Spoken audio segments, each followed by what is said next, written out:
La ruée vers l'union sacrée, ou si vous voulez l'engouement suscité par l'initiative de Félix Tshisekedi Tshilombo, nous pousse à nous interroger sur les intérêts ou les ambitions réelles des uns et des autres. Les mouvements libéraux, ML, se prononce quant à ces. Messieurs et dames, c'est un réel plaisir de vous retrouver dans cette nouvelle aventure des enjeux. Bienvenue. Tout de suite, Edje Homo, vous l'avez compris, c'est la célèbre rubrique qui nous fait découvrir l'invité du jour.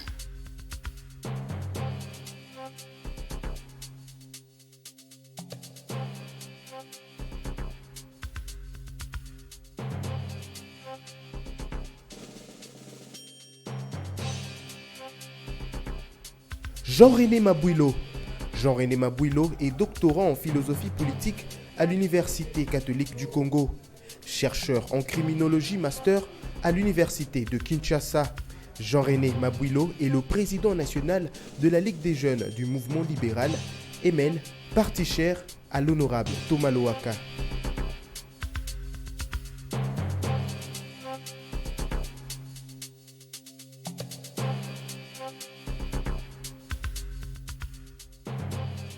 Jean-René Mabouilo, bienvenue. Merci beaucoup. C'est pour la deuxième fois dans le jeu. Je crois la deuxième ou la troisième fois. Merci d'être là encore une fois. On ne restera pas debout, on s'installe. Merci. Mais d'entrée de jeu, je voulais déjà vous féliciter pour vos nouvelles fonctions au sein du mouvement libéral. Qu'est-ce qui a milité dans ces choix de votre personne comme étant les nouveaux présidents de la Ligue des jeunes?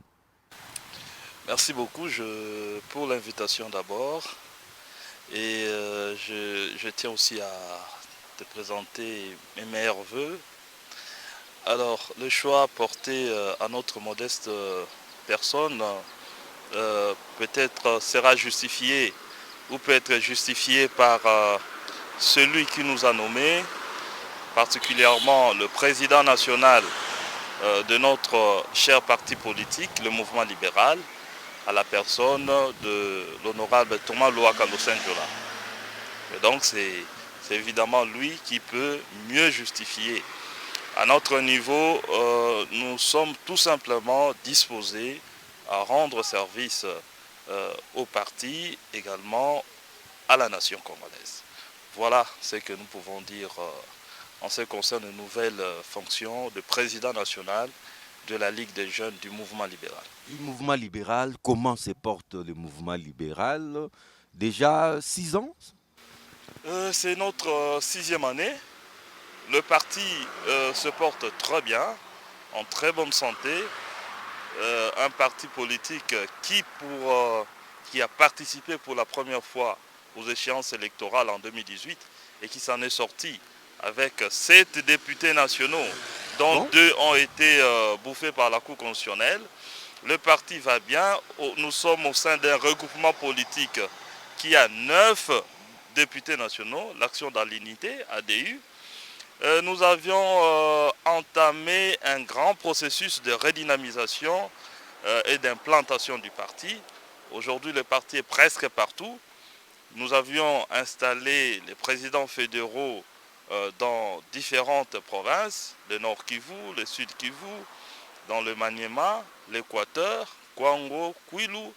Nous sommes à Kinshasa et donc le parti est à caractère national. Et nous tenons à renforcer cette dynamique que nous avons déjà lancée depuis quelques mois pour notre efficacité, également pour préparer les élections prochaines. Préparer les élections prochaines, mais avant d'y arriver, les ML, bien installés au sein du Front commun pour le Congo, Je sais si on peut déjà parler du FCC défunt, ça peut-être on va en parler. Vous y êtes? Vous continuez à demeurer au sein du FCC ou parce que là nous assistons à une redistribution des cartes, où peut-on maintenant localiser les ML? Mais nous avions fait notre choix à la veille des élections de 2018. Le choix était de combattre ou de rendre service à la nation au sein du FCC. C'était notre choix dès le départ. Et dernièrement, nous avions rappelé ce choix à l'opinion nationale. Nous sommes au sein du FCC. Et nous pensons que nous n'avons pas fait un mauvais choix. Nous sommes au sein du FCC et nous continuons à mener notre combat politique au sein de notre famille politique qui est les Fronts communs pour le Congo. Voilà, donc il ne faut pas aller chercher le mouvement libéral là où vous ne le trouverez pas. Ouais, vous êtes au FCC, oui, on vous le concède, mais la coalition FCC Cash, qui, on ne peut pas hésiter de le dire, qui n'existait plus parce que Félix Tshisekedi avait décidé d'y mettre fin, et l'Union sacrée qui est en phase de constitution, êtes-vous déjà prêt maintenant à adhérer à cette union sacrée? C'est quoi l'union sacrée? L'union sacrée, c'est quoi? C'est une vision de C'est Félix un Tshisekedi rêve. Tshilombo. C'est quoi l'union sacrée? Est-ce que pour servir ce pays, pour rendre des bons services, des services loyaux, contribuer au développement de ce pays, on doit aller à un rêve? C'est quoi l'union sacrée? Les grandes réalisations ont commencé par des rêves, Jean-René Mabou. Évidemment, mais j'ai dit que nous avions opté, depuis la veille des élections, à être au sein du FCC. Et à l'issue des élections, il y a eu un gouvernement de coalition qui travaille sur base d'un programme de gouvernement. Et là, vous me parlez d'une vision. Une vision qui viendrait de quelqu'un, du chef de l'État, et à laquelle tout le monde doit adhérer. Il y a un programme de gouvernement. Nous sommes dans la réalité qu'il y avait un programme qui a été présenté au Parlement, un programme qui a été accepté par la majorité parlementaire, un programme qui est en pleine exécution par le gouvernement qui est encore en exercice, et c'est ça la réalité. Le reste, ça peut être dans l'ordre de la démagogie simplement. Ça peut être dans l'ordre de la démagogie. Donc je ne pense pas qu'avec notre posture républicaine, notre posture rationnelle, nous pouvons décider aujourd'hui de manière hasardeuse d'aller ou de vivre dans la transhumance politique. Parce que ce que nous voyons aujourd'hui, il s'agit de la transhumance. Et vous n'allez pas nous pousser à ça. La transhumance est immorale. Nous voulons faire la politique autrement. C'est-à-dire, nous restons au sein de notre famille politique, nous avons nos convictions et nous pensons que ces convictions seront réalisées au sein de notre famille politique. Et donc, nous continuons le combat. Mais n'est pire aveugle que celui qui a des yeux et qui ne veut pas voir. Le FCC, c'est vide. Presque tous les caciques, les têtes couronnées du FCC ont déjà rejoint l'Union sacrée. Mais vous allez accepter de demeurer les gardiens d'un temple qui n'existe plus? Mais là c'est une illusion. Une vaste illusion de croire qu'un regroupement ou une famille politique qui a autant de députés nationaux peut être déclarée morte. C'est une illusion. Autant de députés nationaux. Et vous pensez... Encore morte, au moins, pas du elle tout. est dans la salle d'urgence, on agonie. Mais qui l'a reçue dans cette salle d'urgence? Agonise. Qui l'a reçue dans cette salle d'urgence? Qui est ce médecin qui a cette possibilité de déclarer l'état de santé du FCC? Qui est ce médecin? Vous savez, le temps est le grand allié. Le temps est le grand allié. Nous verrons ce qui va se passer dans les prochains mois. Nous verrons ce qui va se passer dans les prochaines semaines. Vous avez tenu ce discours-là avant les consultations du chef de l'État. Hein? Nous avions, on verra ce qui va se passer. Nous avons une majorité à l'abri de tout assaut. Mais voilà qu'aujourd'hui, le FCC d'aujourd'hui n'est pas celui d'hier. En fait, il faut comprendre une chose. Peut-être que les gens ne sont pas en train d'apercevoir cela. Il s'agit du problème de l'homme politique congolais. Le problème est plus profond que l'on ne pense. L'homme politique congolais, avons-nous des hommes d'État? Avons-nous des gens qui ont une vision pour ce pays? Avons-nous réellement des gens qui ont des convictions pour cette nation? Mais en réalité, la plupart des gens que nous avons côtoyés, nous nous sommes rendus compte que c'était pour des raisons tout simplement pécuniaires. Aujourd'hui, certains sont en train de rechercher, de renouveler leur santé politique. D'autres sont en train de rechercher de nouveaux positionnements. Il n'y a rien de vision pour la nation. Quand vous entendez le verbatim quelque part, quelqu'un dit « Je suis là pour soutenir vos intérêts ». Vous qui venez de tel camp politique, soyez-en rassurés que je suis là pour soutenir vos intérêts. C'est quoi ces intérêts? Si ce ne sont pas des intérêts d'ordre matérialiste, c'est quoi ces intérêts? Je n'ai pas entendu quelqu'un dire que je suis là pour soutenir votre vision pour le Congo. Je suis là pour soutenir ce que vous pensez de l'économie du pays. Mais on dit aux gens, comme à des petits-enfants, que je suis là pour soutenir vos intérêts. Le problème est profond. Le problème, c'est aussi une question d'intérêt. Non, mais ça c'est immoral. Mabilo. On ne fait pas d'abord la politique pour le positionnement. C'est immoral. Le chef de l'État a été élu sur base de la vision qu'il avait avant les élections.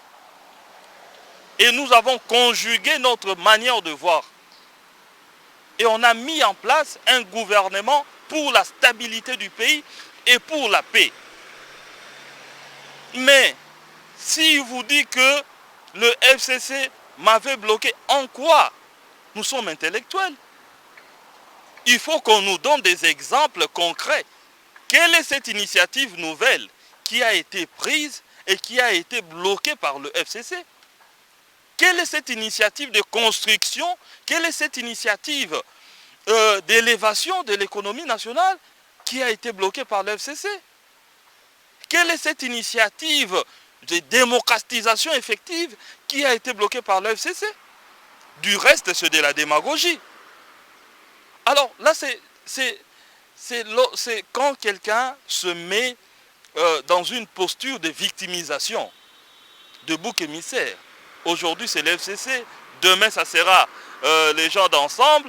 Après-demain, ça sera je n'ai pas pu faire ceci parce que tel autre était venu. Après, ça sera ceux du FCC qui m'ont rejoint ne m'ont pas aidé. Non. Lorsqu'on est en train de gérer une nation, on ne la gère pas avec état d'âme. On ne la gère pas avec état d'âme. Aujourd'hui, le Conseil des ministres ne se réunit plus. Ça fait des mois. Ça fait des mois. C'est ce qu'on appelle gérer l'État avec état d'âme. Pour votre information, le Premier ministre est déjà sur une chaise éjectable. Je ne suis pas informé. Le Conseil des ministres ne se réunit plus. Alors que c'est au cours des Conseils des ministres qu'on lève des options pour la gestion de la nation, qu'on prend des initiatives, qu'on examine des projets de loi, qu'on examine des décisions. Mais nous avons fait des mois et les gens trouvent cela normal. En fait, ce que nous sommes en train de vivre aujourd'hui, nous sommes dans une distraction collective. Dans une distraction collective. On est en train de passer du temps inutilement. Lorsqu'on gère la nation, chaque minute compte. Vous avez vu aux États-Unis, Biden qui arrive, le même jour, il commence à poser des actes. Chaque minute, chaque seconde compte en politique. Et donc lorsque nous décidons, à cause des états d'âme, de mettre en époqué, entre parenthèses, la gestion du pays, je pense qu'il y a un problème. Je pense qu'il y a un problème. Heureusement, ce peuple n'est pas tout à fait naïf. N'est pas tout à fait naïf. Maintenant, là, on est en train de circuler ça et là pour chercher des postes. Imaginez, s'il y a un nouveau gouvernement, peut-être au mois de mars ou avril, nous tendrons directement vers la fin de l'année. Et ça sera c'est 2022 qui nous attend. L'année préélectorale. L'année préélectorale, la CENI doit entrer en danse. Il faut lancer les processus électoraux. Et donc, un mandat tout à fait gâché. C'est du gâchis. Et ça vous arrange. C'est une perte d'énergie. Ça vous arrange. Ça nous déçoit. Ça ne nous arrange pas. Vous n'avez aucun intérêt que Félix Tshisekedi réussisse son mandat. Mais parce qu'au moins là, vous aurez un discours en 2023. Hein. Pourquoi? Lorsque nous avons accepté d'être au sein du gouvernement de coalition avec le président de la République, parce que nous avons voulu travailler ensemble, être comptables de toutes les actions, être redevables tous. Et donc nous ne pouvons pas accepter qu'aujourd'hui l'initiative républicaine, des décisions, les options républicaines qui ont été levées, que ces options-là soient bloquées et que ce mandat soit un échec. Je vous dis que nous sommes en train de perdre inutilement du temps. Ça réjouit d'aucuns, ce qui est évident. Parce qu'il y a beaucoup de nations, il y a beaucoup de gens qui craignent le développement de ce pays. Et nous sommes dans une distraction collective. Nous sommes dans des recherches, des gens sont dans des recherches de positionnement. Mais c'est grave. Je viens de le dire tout à l'heure, que le problème est profond. Nous n'avons pas d'acteur politique convaincu. Quelqu'un qui a été pendant 18 ans comme ministre d'État, comme vice-premier ministre, et il vous dit, bon voilà, je vais à l'Union sacrée parce que le chef de l'État veut mettre fin à la mauvaise gestion. Mais tu es comptable de cette mauvaise gestion, s'il y en a. Il y en a même qui disent, je vais à l'Union sacrée parce que Joseph Kabila Kabange nous a demandé d'y aller. Qui l'a dit? CCU de Lambert Mende.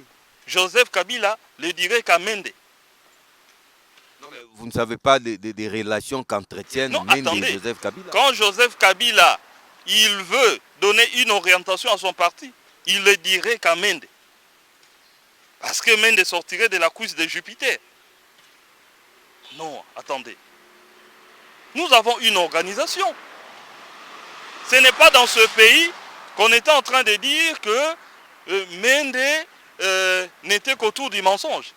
Et sa déclaration devient l'unique vérité de sa vie. Loin, c'est du faux ça. Nous avions levé l'option de ne pas suivre cette démarche que nous avions considérée comme étant cavalière, pendant que dès le début, on avait décidé, on a signé un accord de paix, un accord de stabilité du pays. A montré ses limites, et cet accord... Mabouilo, les accords, c'est fond et c'est défend. Si l'accord a montré ses limites, doit-on continuer à s'enliser dans un accord qui ne porte pas de fruits, Mabouilo?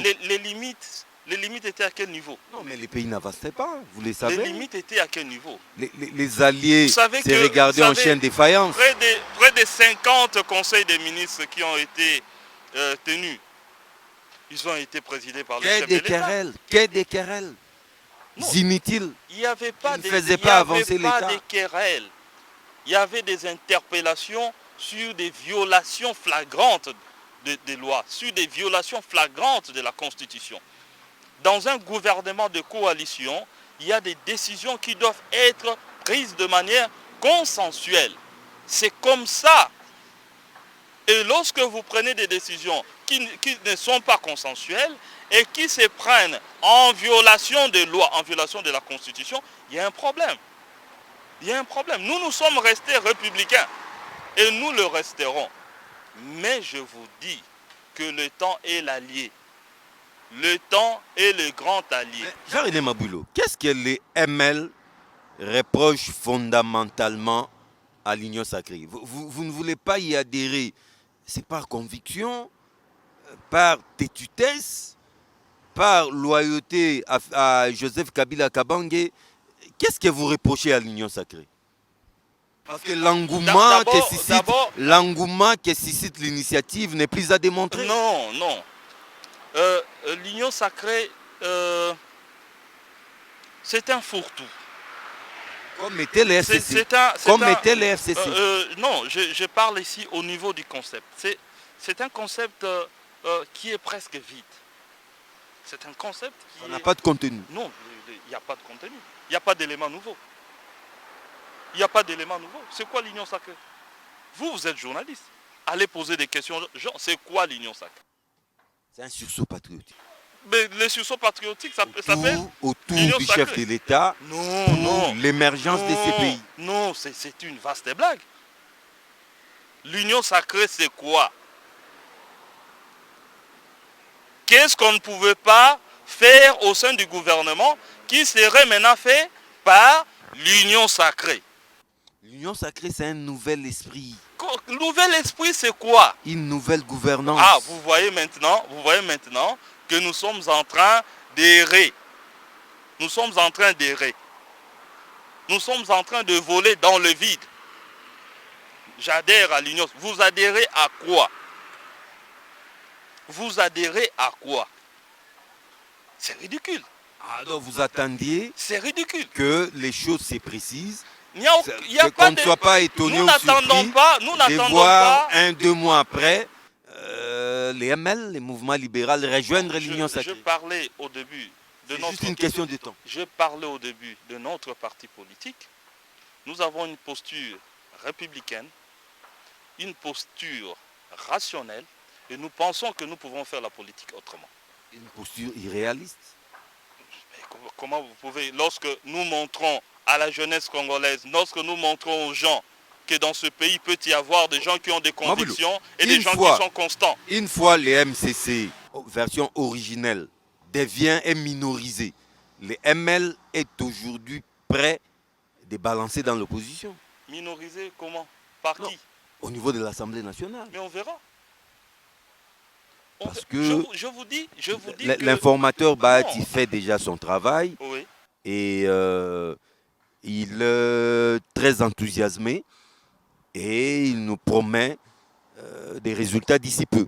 Ça ne lui prendra même pas beaucoup de temps. Mais lorsque vous êtes en train d'observer ce qui est en train de se faire, vous comprendrez clairement le degré de l'inconstance, le manque de consistance de ce qui s'est fait. Lorsque vous avez d'une part le chef de l'État lui-même qui consulte, d'autre part il y a l'informateur qui lui amène 25 entre guillemets présidents de regroupement, et d'autre côté c'est le président d'âge qui convoque une plénière pour que les gens se prononcent qui sont... Mais nous sommes... Comme si nous étions au début de la législature. Nous sommes descendus très bas. C'est l'anathème qu'on vient de jeter à la vie politique de ces nations. On vient de jeter l'anathème. Nous avons créé un désordre. C'est un désordre qu'on a créé. La classe politique congolaise. Et je viens de parler de la distraction collective. Un capharnaüm qu'on a mis en place. Une tour de Babel. C'est du théâtre, je vous dis.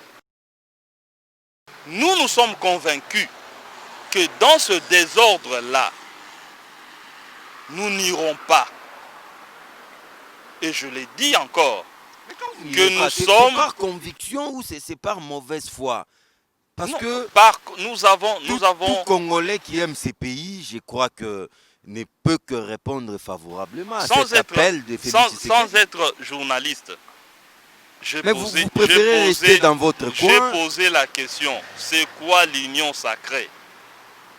C'est quoi l'union sacrée? C'est quoi? On dit non, ce n'est pas un parti politique, ce n'est pas un regroupement politique, c'est une vision. Une majorité parlementaire non plus. Ce n'est pas, c'est un rêve. C'est un rêve. Nous avons nos convictions. Au début des grandes réalisations, il y a toujours eu un rêve. Nous avons nos convictions. Et nos convictions, nous les avons placé au sein d'un combat commun. Et au du sein FCC. du FCC. Nous les avons placés là-bas. Et étant vigilants et ayant fait attention à la démarche démagogique, nous avons décidé de ne pas y aller. Et nous n'irons pas. Je l'ai dit ici, que lorsqu'il n'y a pas de conviction, lorsqu'il y a des acteurs politiques qui partent pour le repositionnement, ou qui partent Mais pour un repartage aujourd'hui, du- le du ML gâteau. est prêt à faire de l'opposition. Mais Vous si n'excluez pas aujourd'hui, cette éventualité. si aujourd'hui, C'est vous peut-être la véritable opposition de demain. je vous ai dit que nous, notre parti a une posture républicaine. Si aujourd'hui ou demain, on se retrouve à l'opposition, l'opposition a également pour tâche d'orienter la gestion du pays. Une opposition républicaine. Nous pouvons servir ce pays même dans l'opposition. Nous ne craignons rien. Nous ne craignons député a rien. même déclaré que le pays est tellement bas, moins avancé, qu'en réalité, on n'a même pas besoin de l'opposition. Tout le monde devrait adhérer à l'Union sacrée, regarder dans la même direction, au lieu de rester, de nous enliser dans des petites querelles, dans des petites oppositions, des repositionnements, des positionnements qui ne font pas avancer le pays. Mais la constitution de notre pays interdit formellement l'installation d'une pensée unique. On ne peut pas imaginer que nous devons tous avoir la même manière de voir les choses. Et quel est le sens du pluralisme politique? Quel est le sens des partis politiques? Nous avons peut-être des approches différentes. Mais vous ne pouvez pas aujourd'hui demander... Mais vous savez que la dictature de la Deuxième République avait commencé comme ça. Nous devons avoir tous une même vision. Et ça crée quoi? Ça crée un parti unique. Ça crée quoi? Ça crée une pensée unique. Et lorsque la pensée est unique, vous êtes dans un état totalitaire. Vous êtes dans un état qui n'est pas dans la justice. Et nous pensons qu'aujourd'hui, notre approche est différente de celle qui est en cours. Et étant différente, nous n'allons pas prendre cette initiative de faire ce que vous appelez traverser. Nous ne le ferons pas. Et vous nous donnerez raison. Vous resterez les gardiens du temple, FCC. Quel est ce temple? Les FCC. Ce temple est vidé pour qu'il ait un gardien ou comment? Un temple qui passe des moments difficiles, hein? Très secoué. Mais Comme un navire qui tangue et dont les rats commencent à se sauver. c'est faux. C'est complètement faux. C'est complètement faux. Je vous ai dit que lorsque un regroupement ou une famille politique a plus de 200 députés nationaux et vous estimez que c'est un navire qui risque de se noyer, c'est être dans l'illusion la plus totale. C'est être dans l'illusion la plus totale. Nous sommes au sein du FCC et nous continuons notre combat au sein de cette famille politique. Ce que nous regrettons, c'est le temps perdu. Aujourd'hui, on pouvait être très loin.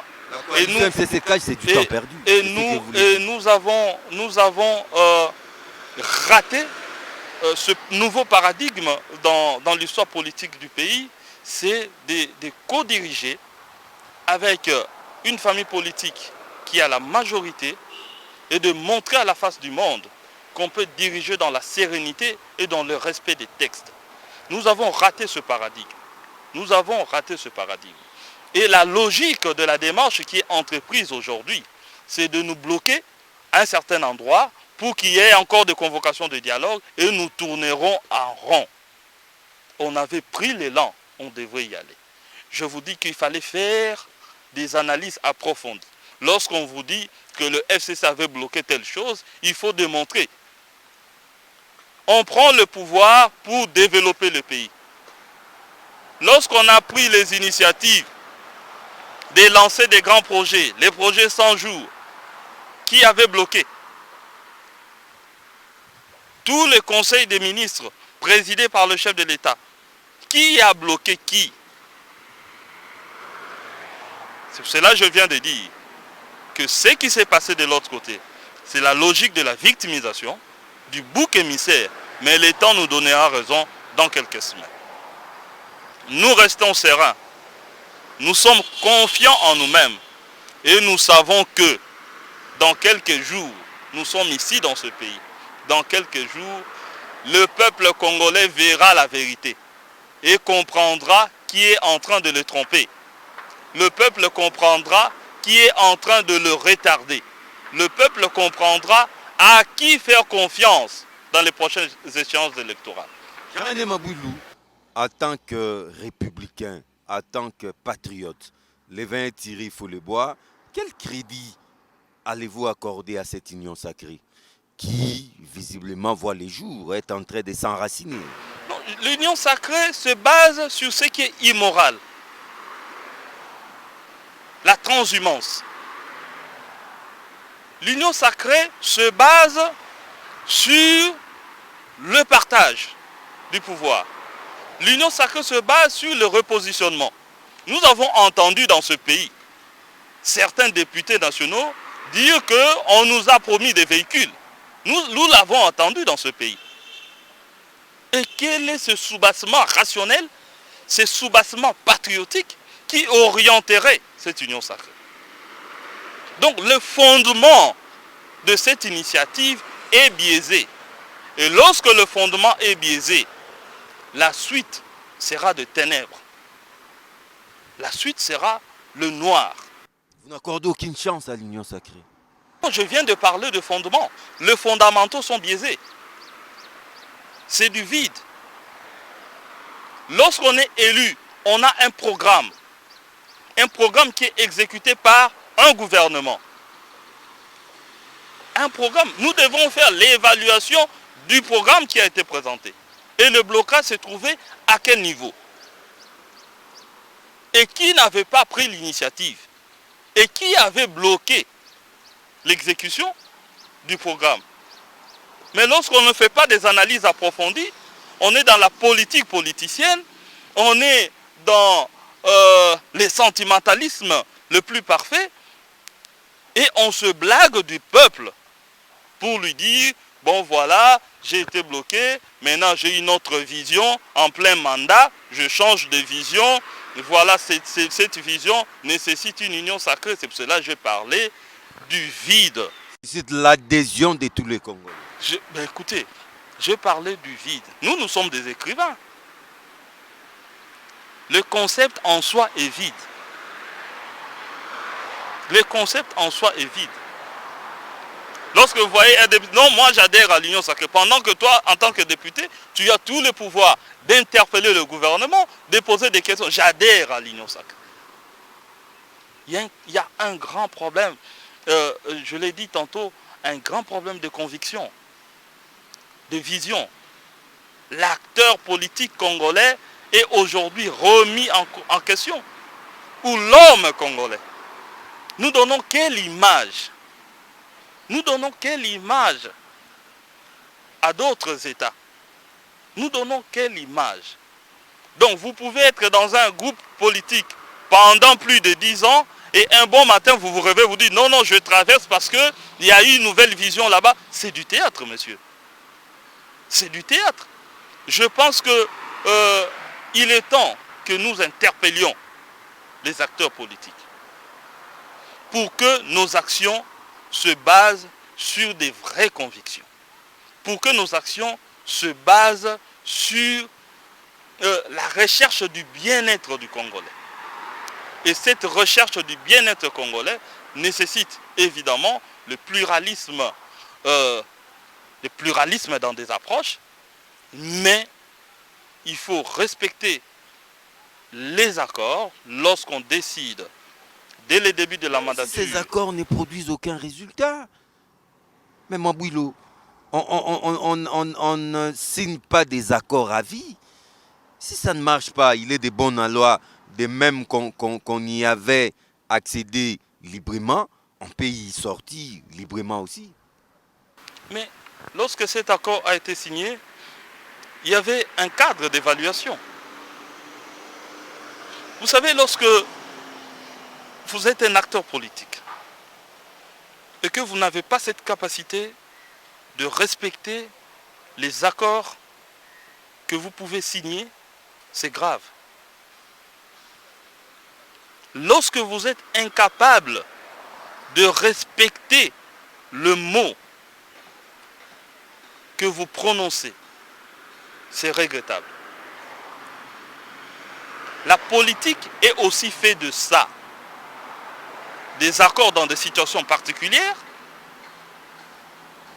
des accords lorsque vous décidez de travailler avec les autres, on doit se mettre d'accord sur le modus vivendi, sur le modus operandi, ce n'était que normal.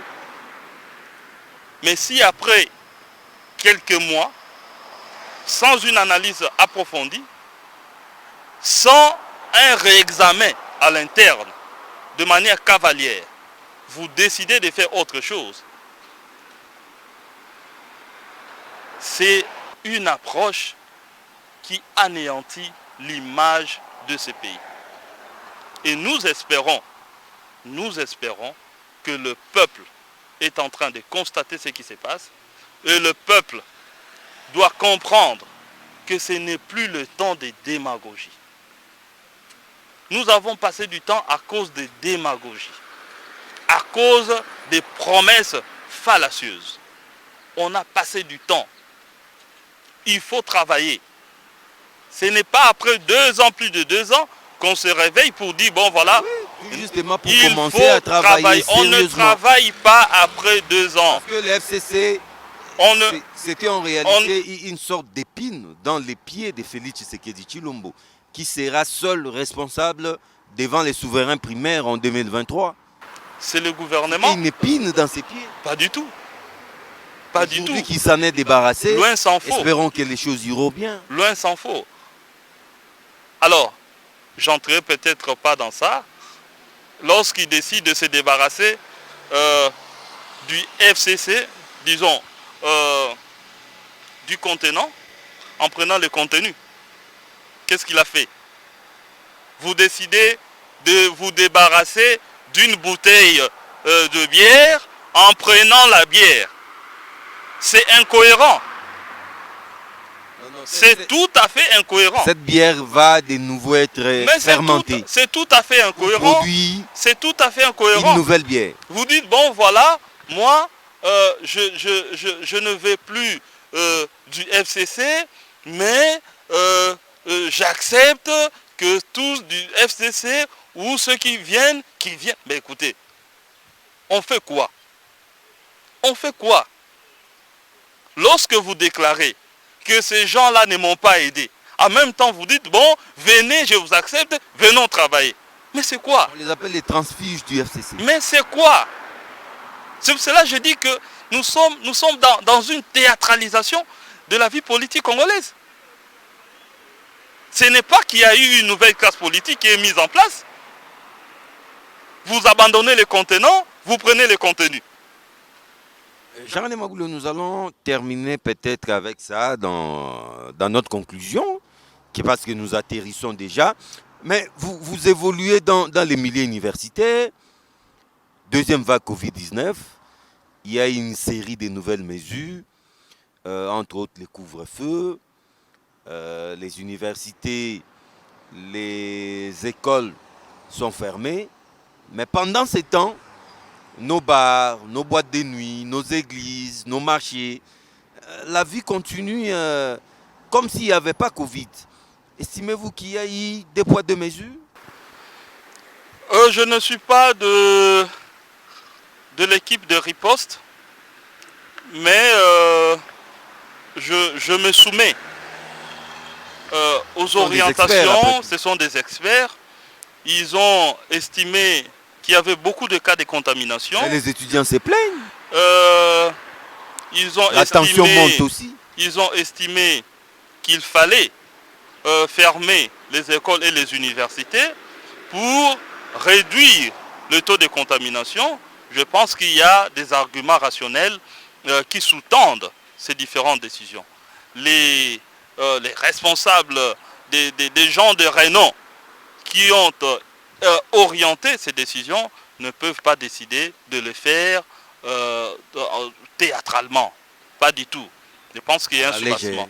Alors, au niveau des universités, nous avons vu la décision qui a été prise par son excellence monsieur le ministre de l'ESU pour que les activités, notamment les activités qui ne nécessitent pas la mobilisation de beaucoup de gens, les jurys de soutenance des thèses, des délibérations, etc., reprennent dans le strict respect des gestes barrières. Alors pour l'année académique prochaine, il a également décidé que les activités commencent dans des provinces qui ne sont pas touchées. Et je crois que... planerait déjà si cette année académique. L'année blanche planerait si cette année académique, comme une épée de Damoclès. Nous avons encore beaucoup de mois devant nous. Non, mais les temps courent, les jours passent. Non, pas du et tout. Curieusement, c'est récent. Nous avons beaucoup de mois devant nous. Je pense que les choses vont reprendre. Mais la crainte, c'est que calmement. L'année académique, même l'année scolaire, les années académiques et les années scolaires deviennent de plus en plus bâclées. C'est ça les drames. C'est ça les revers des médailles.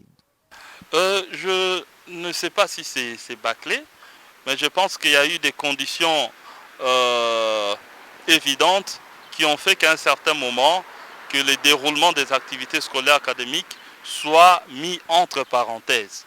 Et pour sauver des vies, vaut mieux encore perdre un mois de cours que perdre une personne. La vie d'un Congolais vaut plus que tout. Et donc je pense que lorsqu'on prend des décisions de ce genre, nous devons les respecter.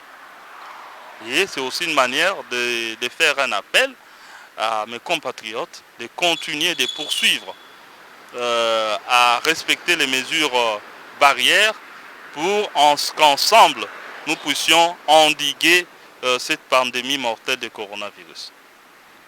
Jean-René Mabouilo, nous atterrissons. Qu'est-ce que vous pouvez dire comme conclusion en mettant un accent particulier sur la posture du mouvement libéral face aux enjeux de l'heure? Je tiens d'abord à vous remercier sincèrement pour cette invitation. Je rappelle que le mouvement libéral, notre cher parti, présidé par l'honorable Thomas Louaka, se base sur une vision. Et cette vision a été combinée avec celle du FCC depuis la veille des élections de 2018. Et nous voulons montrer qu'il est possible dans ce pays de faire la politique autrement. Nous restons constants. S'il y a des petits soucis, nous pouvons les traiter au sein de notre famille politique. Mais attendre que nous soyons dans la logique des autres, cette logique de transhumance, cette logique de faire la politique au gré des circonstances, en vue du positionnement, vous n'allez pas nous trouver dans ce lot-là. Nous restons constants là où nous sommes et nous continuons à poursuivre notre combat politique au sein du FCC. Je l'ai dit que s'il y a des choses à traiter à l'interne, nous le ferons à l'interne. En même temps, j'invite le peuple congolais à rester vigilant et à faire attention à la démarche démagogique parce que nous avons perdu inutilement du temps à cause de ce capharnaüm qui est en train de s'installer. Aujourd'hui, on pouvait être suffisamment loin dans des initiatives qui pourraient être prises par le gouvernement. Mais voilà, on est là en stand-by, on est en train d'attendre ce Messie qui viendrait dans le mois prochain. Je pense que c'est du temps perdu qu'on pouvait gagner pour autre chose, pour le bien de ce pays. Jean-René Mabouilou, voyons voir si l'avenir ne va pas vous contrarier. Parce que là, vous dites, vous persistez et signez, l'IML ne va pas traverser. Voyons voir dans un avenir, qu'est-ce que nous réserve l'avenir alors?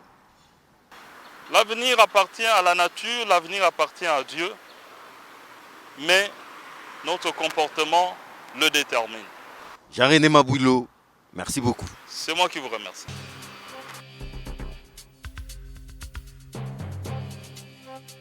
Sans embâche ni détour, Jean-René Mabouilo, si au cadre du mouvement libéral, a été suffisamment clair. Son parti politique continue son combat au sein du Front commun pour le Congo et n'est pas encore prêt pour rejoindre l'Union sacrée. En tout cas, c'est sans commentaire de notre part. Voyons plutôt ce qui nous réserve l'avenir quant à C. Au plaisir de vous retrouver très vite. Cette fois-ci, dans une nouvelle aventure des enjeux. Portez-vous bien. Au revoir.